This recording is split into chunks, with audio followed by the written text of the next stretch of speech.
છગનભાઈનું પરિવાર હતું, ખૂબ સુખી સંપન્ન પરિવાર હતું. ધંધો વ્યવસ્થિત હાલતો હતો, પૈસા ટકે સારું હતું, કંઈ વાંધો નહોતો. એના પૂરતો સ્ટેબલ ધંધો હતો, એકદમ વ્યવસ્થિત ને શાંતિથી સુખેથી રહેતું હતું આખું કુટુંબ.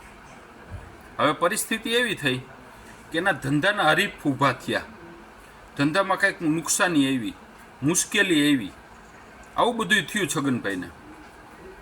હવે આ પરિસ્થિતિ આવી એટલે છગનભાઈને એક ભાઈ એમ કીધું કે વાં તમે દાણા નખાઈ આવો ને તમારું બધું રેડી થઈ જાય. છગનભાઈ ન્યા ગયા, દાણા નખાવ્યા, અને થોડાક દી પછી એક ભાઈએ કીધું વાં જોવડાઈ આવો ને રેડી થઈ જાય. ન્યા જોવડાવવા ગયા. પછી એક ભાઈ કે વાં ભભૂતિ લઈ આવો ને તો હાવ રેડી થઈ જાય. ત્યાં ભભૂતિ લઈ આવ્યા. પછી ઓલા ભાઈ કે વાં દોરા બાંધે ન્યા જાવ ને એ રેડી થઈ જાય.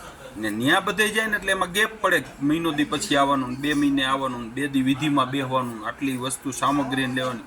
આવું બધું કર્યું ને લગભગ 3-4 મહિના 3-4 વર્ષ થયા. એમાં ને એમાં રહ્યા, ટાઈમ કાઢીને આ બધું કર્યા રાખે. 4 વર્ષ પછી સમય એવો આવ્યો, ધંધો વેચાઈ ગયો. કારણ કે આ બધા એમાં પૈસાના ખર્ચા જાજા થઈ ગયા. કોઈ એમ કે વિધિ 50,000ની વિધિ થાય, ને કોઈ કે લાખની વિધિ થાય, બધી વિધિ કરાવી. 4 વર્ષ પછી ધંધો વેચી નાખવો પડ્યો આ પૈસા ભરવા હાટું થઈને. અને 4 વર્ષ પછી ઘરના બધા સભ્યો, ધંધો વેચાઈ ગયો એટલે બેકાર થઈ ગયા. પછી બધા કામે ચોંટી ગયા. કોઈ નોકરીએ ચોંટી ગયું, કોઈ ઘરકામ કરવા માંડ્યું, કોઈ સિલાઈ કરવા માંડ્યું, બધું કરવા માંડ્યું. એટલે ધીમે ધીમે એના પૂરતું થઈ ગયું.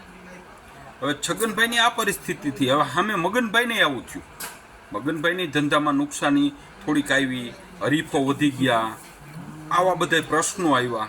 એને કોઈએ કીધું કે તું આવું કરી કાંઈક દોરા ધાગાને જોવડો. એ કે મારે કાંઈ કરવું નથી, મને જી ભગવાન દે મને મંજૂર છે. ભગવાન કદાચ મારી પરીક્ષા લેતો હોય તો મને મંજૂર છે. મારા કાંઈક આગલા જન્મના પાપ હોય છે તો મારી પરીક્ષા લેતો હોય, ભલે પરીક્ષા લે, પણ હું તો સ્થિર જ રહીશ. એટલે એને એ ધંધામાં સ્થિર જ રહ્યા, જેટલો થાય એટલો ધંધો કર્યો. હવે આવક ઓછી થઈ ગઈ. ઘરના બધા સભ્યોને વાત કરી કે આપણી ધંધામાં આ રીતની આવક ઓછી થઈ ગઈ છે, હવે શું કરવું? તો સભ્યોય બધા હોશિયાર હતા કે કાંઈ વાંધો નહીં, અમે કામે લાગી જાય. એટલે ઘરના તમામ સભ્યો કામે લાગી ગયા.